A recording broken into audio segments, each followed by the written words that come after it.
Welcome to another edition of the Willy Bragg Show. I am your host, Willy Bragg. And before we get started on everything, I would like to make a very special announcement. It's been confirmed. It's now officially official. Tomorrow at 11:30 a.m. Eastern Standard Time, Fiorella Isabel, the co-host of the Combo Couch, will be a guest on the Willy Bragg Show. You heard it correctly. Fiorella Isabel, the co-host of the co-host of the Combo Couch, will be a guest here on the Willy Bragg Show. She and I will chat about politics and her political activism, her new life in Russia, and all that sort of thing. I think it would be great. So anyway, looking forward to that tomorrow and all that. So I want to talk about I would like to talk about the issue of poverty and race. I know that's very, very non-controversial, right? Well, I saw a little bit of a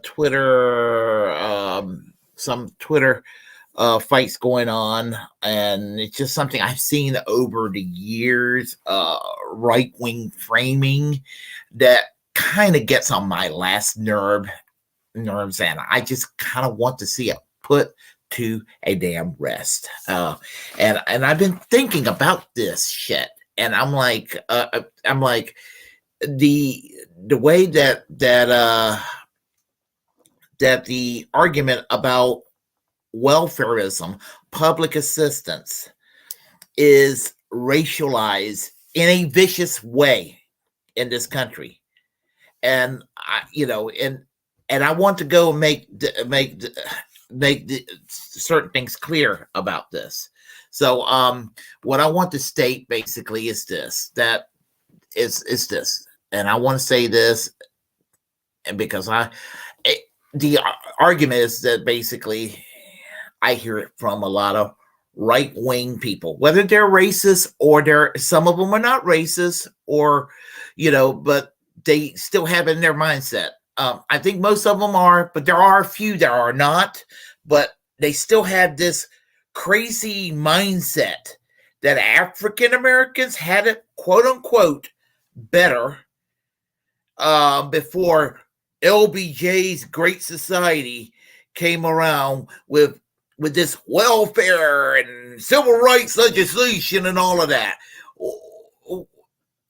and that previously African Americans were improving when supposedly white America were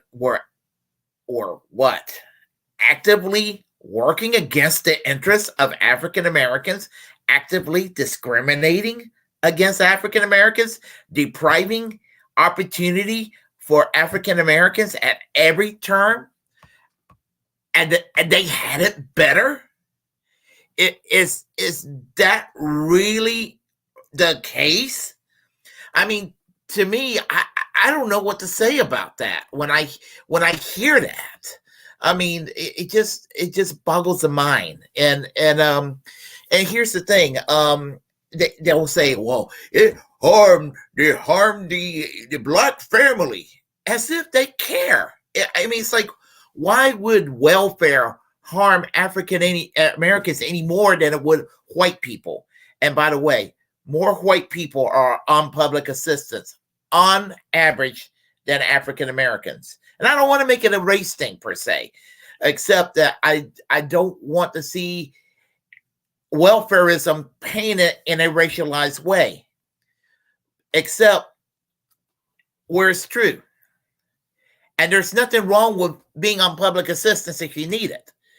But here's the truth, that more white people are on public assistance than African Americans. And it's not a shame if a white person's on public assistance. It's not a shame if an African American's on public assistance. It's not a shame either way.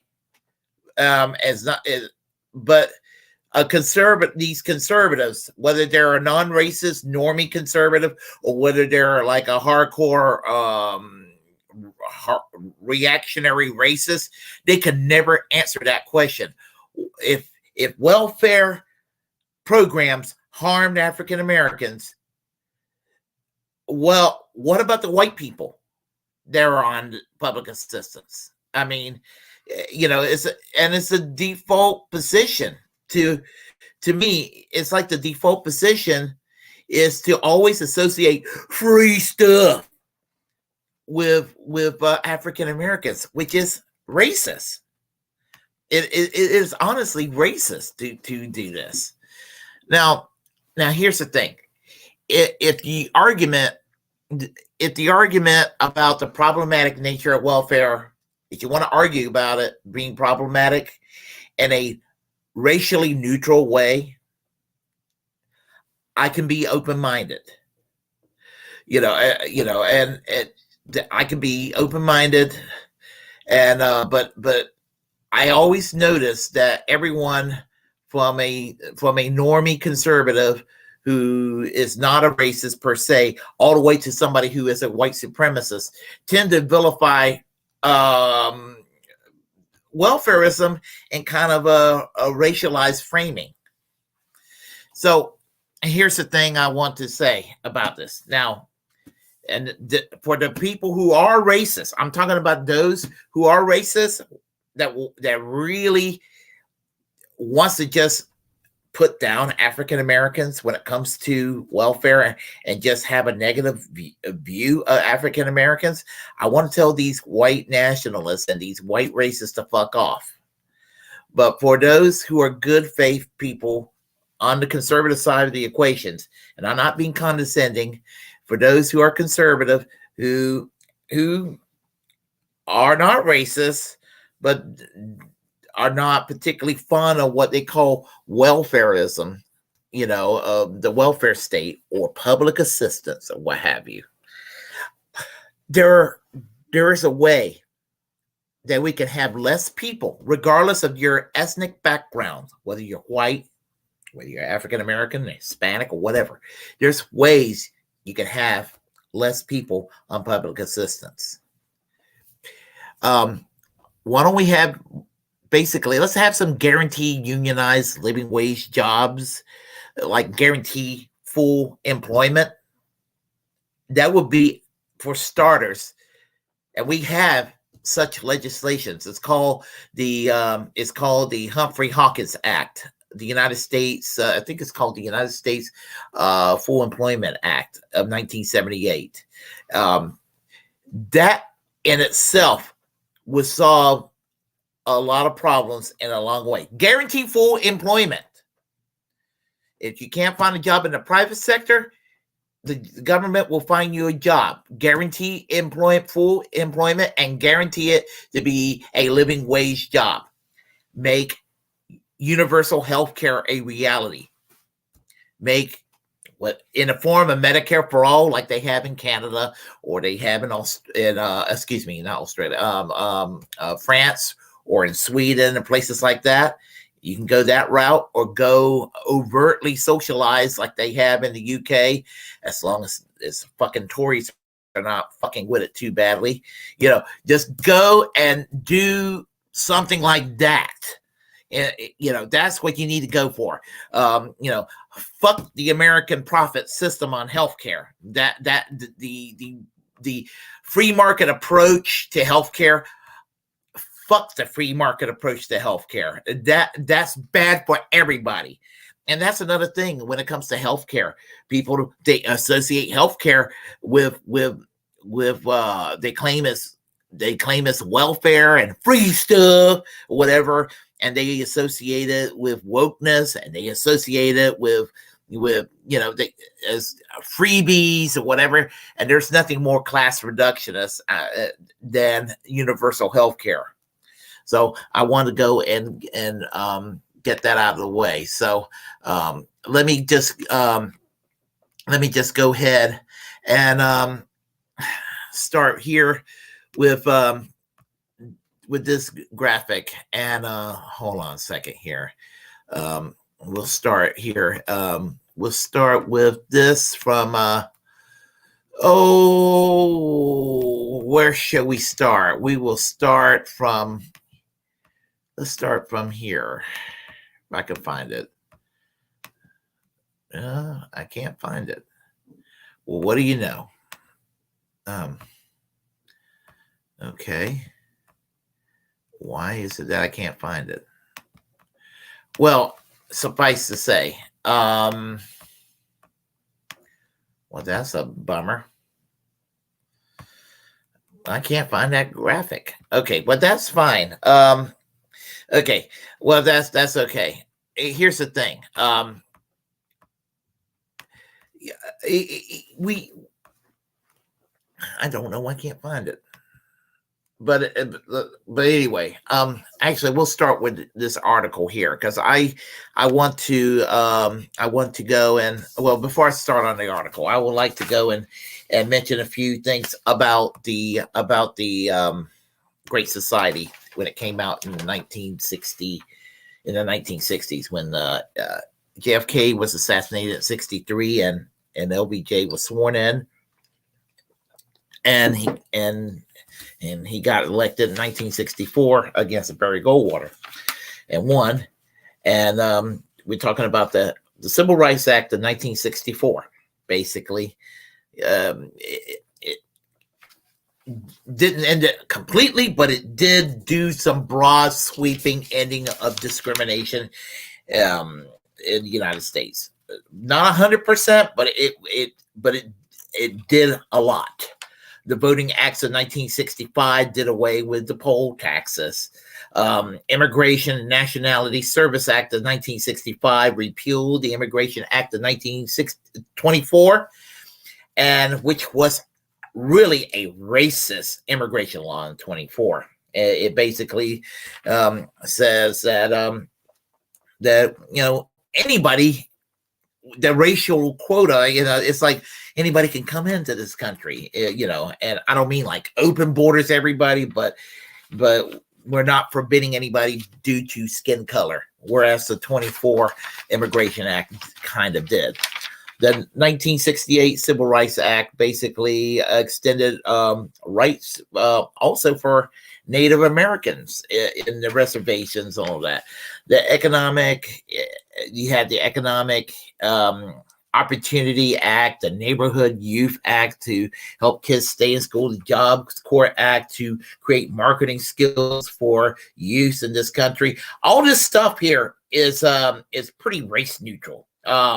The Volunteers in Service to America, VISTA, which is a domestic Peace Corps for the USA, and even with the food stamps, and everybody wants to associate African Americans with food stamps. And I have worked in industry where I have to deal with people with food stamps in the past, and I'm gonna tell you, I see plenty of white people with food stamps. Okay, I have. And I have seen plenty of African Americans pay with cash and pay with a check and pay with debit cards. Okay, so I mean, and here's the thing, and I don't want to be too partisan about Democrats and Republicans, but even back then, the Overton window, how messed it up everything was. Senator Bob Dole, Kansas, was like a big time proponent of food stamps because it was within his economic interests, America's breadbasket, and all that, and everything. So, community action program, which kind of helped with self-reliance, elementary and secondary education act of 65, federal aid to schools, Head Start, which is preschool, higher education act of 65. All this is race neutral. Medicare for all, which is fucking popular as hell, which needs to be expanded over the whole population. Medicaid, which is health care for those who are in need. And what needs to be happening is you need Medicare, Medicaid to expand over the whole population and to get rid of the insurance companies. And if I had it my way, we would nationalize the pharmaceuticals and we would nationalize the hospitals, and we would just squeeze as much profit motive out of the healthcare in the system as possible. So there was a lot of arts funding, public broadcasting. We're talking about the Department of Transportation, Consumer Protection, environmental acts that were extended. A lot of this shit was not like race centered, and all these welfare public programs, housing, all this stuff was not. It's like we're going to create it for minorities. I mean, that is kind of a racist assumption to think that a bunch of white people, to make it sound like white liberals did this because they're so racist that they want to go. And come on now, really, any racist I have ever unfortunately encountered not only would love to strip it away, not just from African Americans, they want to strip it away from everybody, but they want to actively do everything they can to reverse everything back to just deprive African Americans the equal playing field, and they'll go and act like they'll go with this mentality of, well, Democrats are the real racists.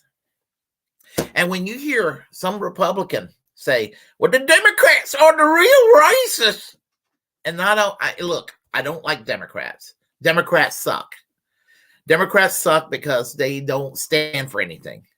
But usually when you hear some right-wing prick say, Democrats are the real racists, they're not mad at the fact that the Democrats had a Jim Crow pass, or when they'll say Democrats are the party of the KKK. When they say that, they're not mad that the Democratic Party was the paramilitary. The KKK were the paramilitary wing of the Democratic Party in the Reconstruction of the South after the Civil War. What they're angry about with the Democrats is some really, really lukewarm, pissy ass progressive position that annoys them at the moment. That's what pisses them off. And so they try to highbrow it with this, Democrats are the real racists. I feel like my fucking IQ has been subtracted to, no offense to Special Olympic kids, but I feel like I'm down. I feel like I have just like, I just feel like I just been feel like a lot of intellect has been stripped from me when hearing this. And so I'm just get really irritated with these talking points and everything. And I'm not a Democrat. I have a lot of problems with the Democratic Party. There are times I don't even know if I want to vote in 2024 at this point. I'm just kind of, after what Democrats have done to Bernie, I don't know if I want to go and vote anymore. Not that I want to defend Bernie that much, but you know what I'm saying. And I sure as hell don't want to go and embrace the Republicans because right now, not individuals per se, but a lot of elected Republicans are flirting with fascism. They're flirting with fascism, and the Democrats have become Reagan Republicans with a rainbow flag. So that's the two-party system right there, folks. That's where we're at. Now, they act so concerned. They pretend they had this fake sanctimonious concern about the plight of African Americans. And the reason why, when you hear a lot of right-wingers say that, and I'm going to give you the big reason why they're full of shit. And I'm going to show you two photos why they're so full of shit right now. And it goes down to this. In recent times, when you hear Rush Limbaugh, and prior to that, Ronald Reagan back in the 70s, and Rush Limbaugh in the 1990s, all the way to the time his fat ass died 2 years ago, they have done everything they could to paint welfarism with a black face. They have done everything they can to do it. And when you tell that to some of these right-wingers, how dare you call me a racist or associate me with a racist just because I associate welfare. Because many of y'all have associated welfare and free stuff with black people. That's what they do. I'm sorry, that's what they do. A lot of them do, and some of them are racist. Some of them just get regurgitated with the talking points from Fox, and they get regurgitated with the talking points from the talk radios, and these days with the Ben Shapiro's and the Michael Knowles and the Charlie Kirks and all and everything that they talk about, which is nonsense. So, but you know about the Democrats? Okay, now they will have a good point about the Democrats. But my answer to them is, I'm not a fucking Democrat. So why are you going to go and attack me about the Democrats? But you want to talk about the Democrats? We'll talk about fucking Democrats. We'll talk about two former Democrats that became Republicans, and they were known for their segregationism. And they're more than that, but I'm just going to give you North Carolina and South Carolina right there. Strom Thurmond. Strom Thurmond was a Democrat. He basically decided to form the States' Rights Party in 1948 to run for president because the Harry Truman decided to desegregate the military, and then in 1964 he became a Republican. And he was a staunch segregationist. Now, he did soften, and I guess people do mellow with age, maybe a little bit, but he was still, his legacy is that he was a segregationist. And that the Republican Party, the Dixiecrats of yesteryear, are the bulk of today's Republican parties, culturally speaking. Look at the South. I'm from the South. I live in North Carolina. And you look at the South. South is reliably Republican, whereas it used to be reliably Democrat. So, when you look at, and I'm gonna pick on a handful of states, not picking, when you look at places like Alabama or Mississippi and places like that, they were Democrats. Now they vote Republican consistently. You look at places like Vermont and you look at places like Minnesota. They voted Republican for many years, and now they tossed around to vote consistently Democrat. I wonder why. So, and Jesse Helms. Let's talk about Jesse Helms. Senator Jesse Helms, who I used to hang my head in shame about Jesse Helms when he was my senator, unfortunately. And this guy was a Democrat. 1972, he became a Republican, ran for the U.S. Senate, and he ran as an overt racist. Let me tell you a couple of weird things about Jesse Helms. Now, Jesse Helms was a segregationist all his life, and he never really backed down from his segregationism. Strom Thurmond did soften his rhetoric.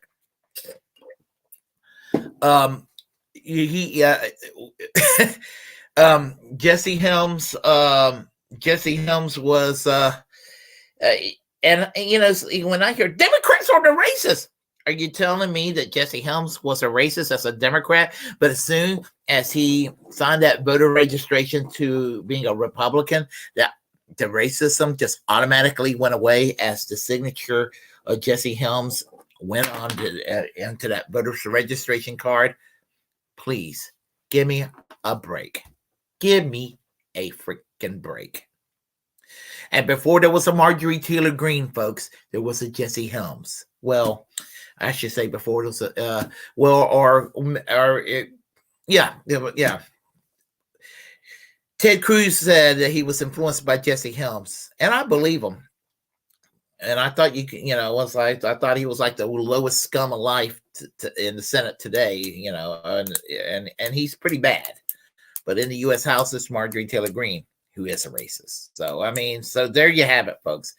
And again, I make no apologies for those who I call a racist. There's a meme out there that the right wing came about with during the Obama years. And these morons were the ones who said, and look, I didn't like Obama either, but I didn't like Obama for intelligent reasons. It's always acceptable to go and criticize Democrats from the left. It's never acceptable to criticize Democrats from the right. I want to make that clear. But these morons who claim that Obama was a secret born Kenyan Muslim trying to destroy Western civilization and all this kind of stuff that they used to say back in the Tea Party days when they used to do mess like that. I mean, and then they, I can't take these people seriously. I can't take these people seriously. They deserve no respect. They deserve to be mocked for their conspiracy theories and everything. The fact that people take these people seriously, it's beyond me. It really is. But what's going to help this country heal is that people realize that we're all in this together. That's not just blacks and whites or Americans and Hispanics. They're whether they're legal or undocumented. It's not just the straights and the LGBTQ.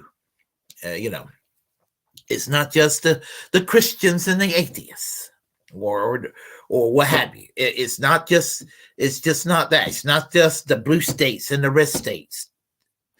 What it is, I mean, and some people. There are some people that will say it's not the left and right. You have to convince some conservatives that it is the left and right, that they need to join the left. They can have some of their goofy conservative ideas as long as they're not trying to harm other folks. But they're going to have to realize that it is in their interest to be on the left when it comes to things like a living wage job, healthcare for all.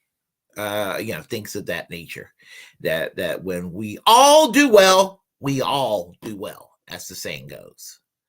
And whether you're at the picket line, striking for better wages, or getting together, making sure that your candidate for office is going to fight for your interests and make sure that Social Security stays solvent for everybody, to make sure that you have Medicare for all, and make sure there's free college, and make sure that there is paid vacation time of 6 weeks for every worker in this country, that sort of thing.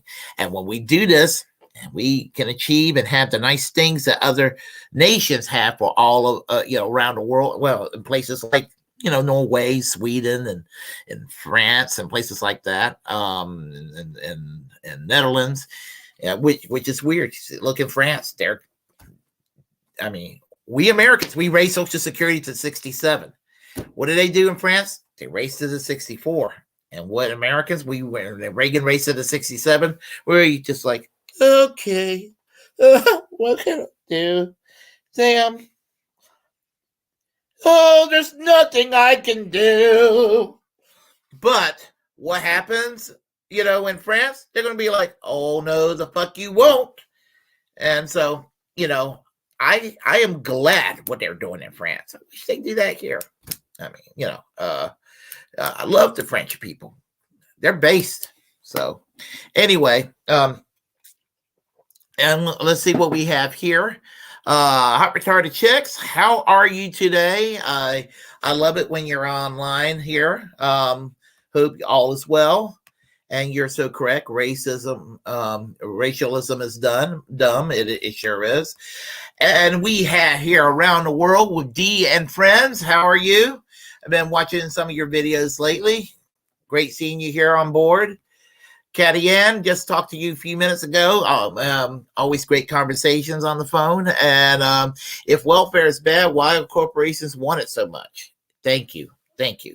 And that's something that people seem to not be able to answer. Well, you hear some of the hardcore economic conservatives say things like they'll talk about the getting spending under control. And you mentioned corporate welfare, then it's an afterthought. Well, I mean corporate welfare too. No, you didn't.